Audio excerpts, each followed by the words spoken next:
દરેક વિદ્યાર્થી મિત્રોનું કવિતા યુનિક એકેડમીમાં ફરીવાર હાર્દિક સ્વાગત છે.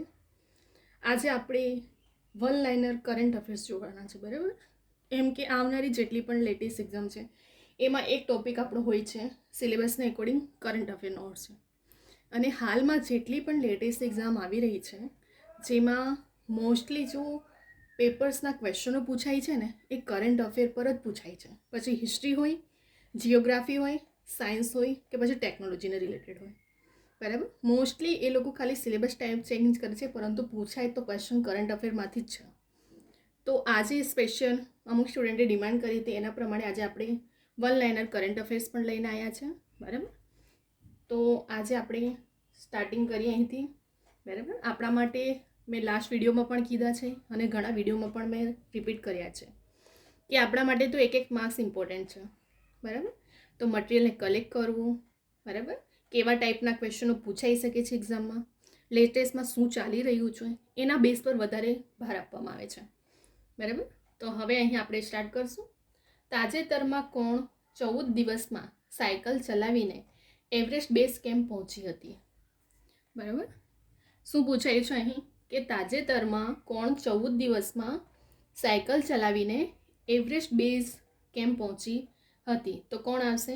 દિવ્યા સિંહ, બરાબર? કેટલા દિવસમાં ગઈ હતી? 14 દિવસમાં સાયકલ ચલાવીને ગઈ હતી, બરાબર? તો આ થોડું વધારે ફોકસ રાખજો, કેમ કે છોકરી છે અને કન્યાના રિલેટેડ, સ્ત્રીઓના રિલેટેડ ક્વેશ્ચનો પૂછાયા છે, બરાબર? ફેમસ. હવે બીજા ક્વેશ્ચન પર જઈએ. તાજેતરમાં આઈપીએલ ઇતિહાસમાં 190 મેચ રમીને સૌથી વધુ મેચ રમનાર વિદેશી ખેલાડી કોણ બન્યો છે? તો કોણ આવશે આન્સર? સુનિલ નારાયણ, બરાબર? તમને સ્પોર્ટના રિલેટેડ, રમતગમતના રિલેટેડ પણ હોય છે ક્વેશ્ચન, તો એમાંનો એક ક્વેશ્ચન છે કે તાજેતરમાં આઈપીએલ ઇતિહાસમાં 190 મેચ રમીને સૌથી વધુ મેચ રમનાર વિદેશી ખેલાડી કોણ બન્યો છે? તો સુનિલ નારાયણ બન્યો છે. ત્યાર પછી આપણે જઈશું ત્રીજા ક્વેશ્ચનમાં. બેંગલુરુમાં આયોજિત પ્રથમ ભારતીય એથ્લેટિક્સ સિરીઝ 2026 એક પ્રખ્યાત ભારતીય લાંબા જમ્પરે ગોલ્ડ મેડલ જીત્યો છે, બરાબર? કોણ છે? મુરલી શ્રીશંકર, બરાબર? કોણ છે? મુરલી શ્રીશંકર. કેમ તાજેતરમાં ચર્ચામાં છે? કેમ કે બેંગ્લોરમાં જે આયોજિત હતું પ્રથમ ભારતીય એથ્લેટિક્સ સિરીઝ 2026ની, બરાબર? અને એમાં શેના માટે ફેમસ થયા હતા? ગોલ્ડ મેડલ જીત્યા હતા. શેમાં? ભારતીય લાંબા જમ્પર માટે. તો તમને ક્વેશ્ચન એવી રીતે પણ પૂછાઈ શકાય છે કે મુરલી શ્રીશંકરે કયા રમતમાં કે કયા એથ્લેટિક્સમાં? તો લાંબા જમ્પર, યાદ રાખજો, બરાબર? કયો મેડલ જીત્યો હતો? તો ગોલ્ડ મેડલ. એમાંથી 3 ક્વેશ્ચન બની જાય છે. અને ક્યાં આયોજિત થયું હતું? તો બેંગ્લોરમાં આયોજિત થયું હતું, બરાબર? તો 3 ક્વેશ્ચન તમને આમાંથી ફેરવીને પણ પૂછી શકે છે કે કયા એથ્લેટિક્સમાં હતા, એમણે કયો મેડલ જીત્યો હતો અને કોણે, બરાબર? ત્યાર પછી આપણે જઈશું ચોથા ક્વેશ્ચન પર. હવે ચોથા ક્વેશ્ચનમાં શું કહે છે? પ્રોજેક્ટ ચેતકનો 47મો સ્થાપના દિવસ ક્યાં ઉજવવામાં આવ્યો હતો? બરાબર, ક્યાં ઉજવવામાં આવ્યો હતો? તો બિકાનેરમાં. કોને? પ્રોજેક્ટ ચેતકનો 47મો સ્થાપના દિવસ. તમને એવી રીતે પણ પૂછી શકાય છે કે બિકાનેરમાં પ્રોજેક્ટ ચેતકનો કયો નંબરનો? તો 47મા નંબરનો, બરાબર? અને કઈ જગ્યાએ ઉજવવામાં આવ્યું? તો બિકાનેરમાં. ત્યાર પછી આવશે તાજેતરમાં બ્રિક્સ એનસીસીએસ પુણેના ડિરેક્ટર તરીકે કોની નિમણૂક કરવામાં આવી છે? આ બ્રિક્સનું છે એટલે થોડું વધારે આઈએમપી છે, બરાબર? થોમસ પુકાડેલ. શું આવશે? તાજેતરમાં બ્રિક એનસીસીએસના પુણે ડિરેક્ટર તરીકે થોમસ પુકાડેલની નિમણૂક કરવામાં આવી છે. ત્યાર પછી આવે છે QS વર્લ્ડ યુનિવર્સિટી રેન્કિંગ 2026 મુજબ ભારતે ટોચના 50માં કેટલી એન્ટ્રીઓ હાંસલ કરી હતી? તો QS વર્લ્ડ યુનિવર્સિટી રેન્કિંગમાં 2026માં ભારતના ટોચના જે 50 એન્ટ્રીઓ હતી એમાં ભારતે કયા 27 જેટલી સિદ્ધિઓ હાંસલ કરી હતી, બરાબર? કેટલી? નંબર યાદ રાખજો, 27મો. ત્યાર પછી આવે છે 2026માં ઝડપથી ફેલાતા ઓરીના રોગચાળાને ધ્યાનમાં રાખી ભારતને કયા દેશ સાથે કટોકટી રસીકરણ અભિયાન શરૂ કર્યું? બરાબર, બાંગ્લાદેશ આપણો પાડોશી દેશ, બરાબર? તો આ પૂછાઈ શકે છે, મોસ્ટ આઈએમપી છે. ક્યાંથી? ઝડપથી ફેલાતા ઓરીના રોગચાળાને ધ્યાનમાં રાખીને કયા દેશ સાથે કટોકટી? તો બાંગ્લાદેશ સાથે. તમને એવું પણ પૂછી શકે છે કે પડોશી દેશ બાંગ્લાદેશ સાથે શેના માટે? બરાબર, તો રસીકરણનું અભિયાન માટે. કયા રોગચાળાને? તો ઓરીના, બરાબર? કયા રાજ્યે જાહેર આરોગ્ય દેખરેખ પ્રણાલીને મજબૂત બનાવવા માટે કેન્સરને એક નોંધનીય રોગ જાહેર કર્યો છે? કયા રાજ્યે? તેલંગાણા. બરાબર. જાહેર આરોગ્ય દેખરેખને મજબૂત પ્રણાલીને બનાવવા માટે કેન્સરને એક નોંધનીય રોગ જાહેર કર્યો. કોણે? તો તેલંગાણાએ. કોરોનામાં ધૃતિ અને એપોનેફ્રિસ ઓફ ઇન્ડિકા શું છે? તો દરિયાઈ નેમાટોડ્સની નવી શોધાયેલી પ્રજાતિઓ. આ એમપી છે, હા, પૂછાઈ શકે છે. સાયન્સ ટેકનોલોજી, જેમાં સાયન્સના રિલેટેડ ક્વેશ્ચન પૂછાઈ શકે છે. નવા નવા ઇન્વેન્શન, નયા શોધના રિલેટેડ પૂછાતા જ ક્વેશ્ચન હોય છે.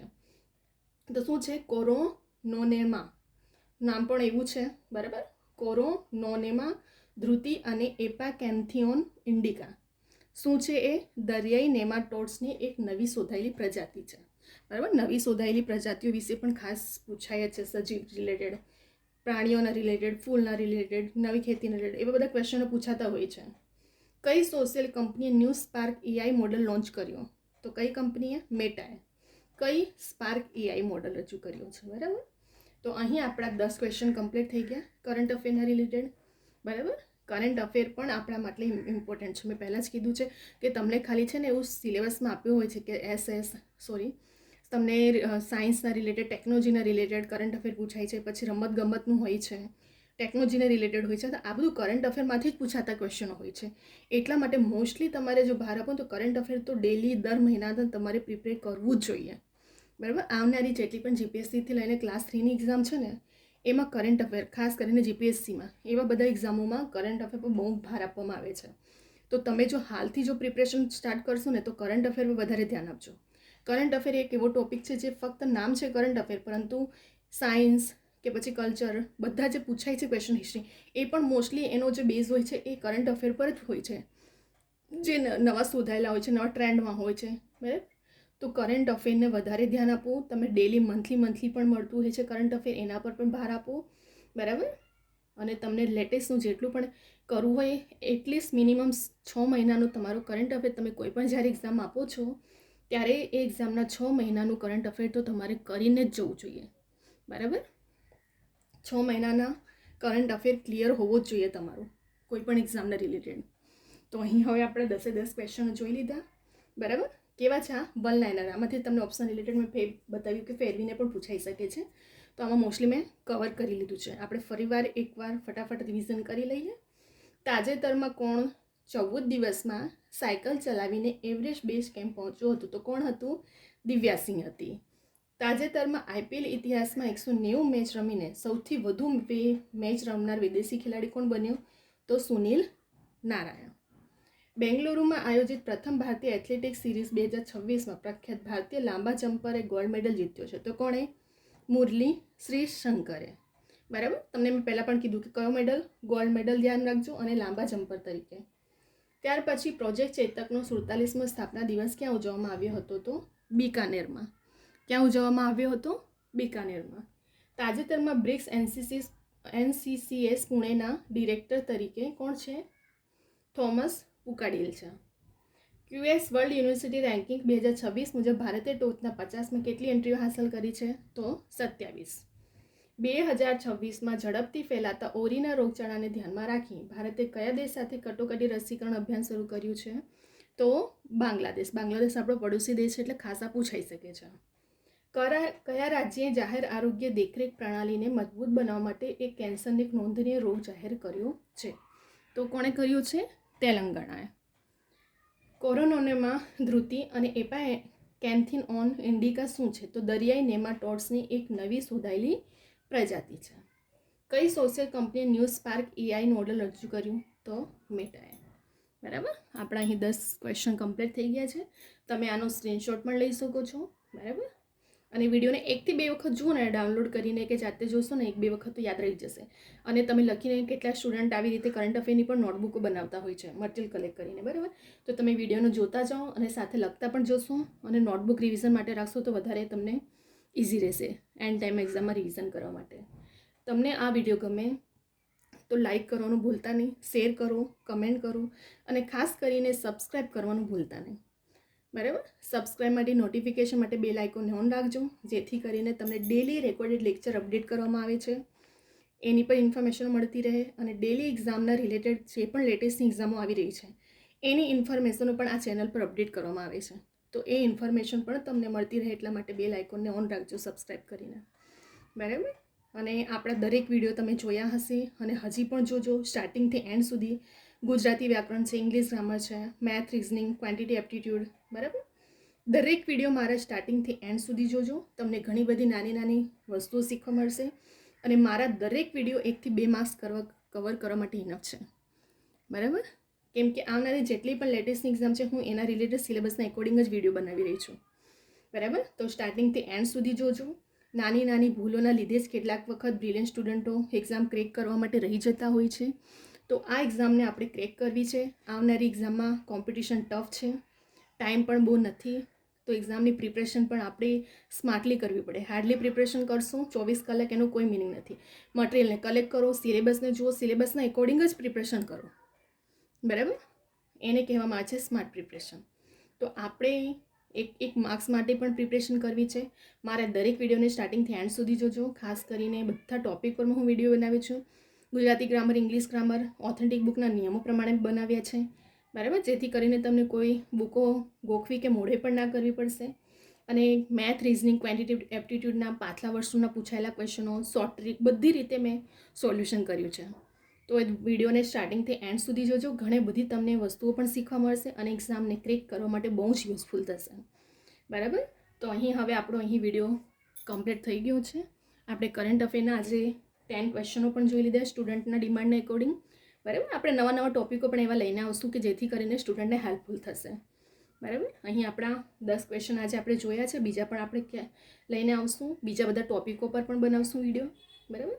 અને લાઇક કરવાનું ભૂલતા નહીં. તમારા સ્ટુડન્ટ વિદ્યાર્થી મિત્રોને પણ શેર કરજો, બરાબર. દરેક સ્ટુડન્ટ સુધી આ વિડીયો પહોંચે. કેમ કે કેટલાક સ્ટુડન્ટ હોય છે જે હું દરેક વિડીયોમાં બોલું જ છું કે કોચિંગ એફર્ટ નથી કરી શકતા, જાતે પણ પ્રિપરેશન કરતા હોય છે, તો એમને પણ હેલ્પફુલ થાય, બરાબર. તમારી મોસ્ટલી જે એક્ઝામ ક્રેક કરવાની ટ્રીક હોય છે, મેથડ હોય છે, એ તમારા પ્લાનિંગ પર જ ડિપેન્ડ હોય છે. તો આપણે પ્લાનિંગ સિલેબસના એકોર્ડિંગ જ પ્રિપરેશન કરવી પડશે અને એક્ઝામને ક્રેક કરવું છે તો એક માર્ક્સ માટે પણ કવર કરવું પડશે, બરાબર.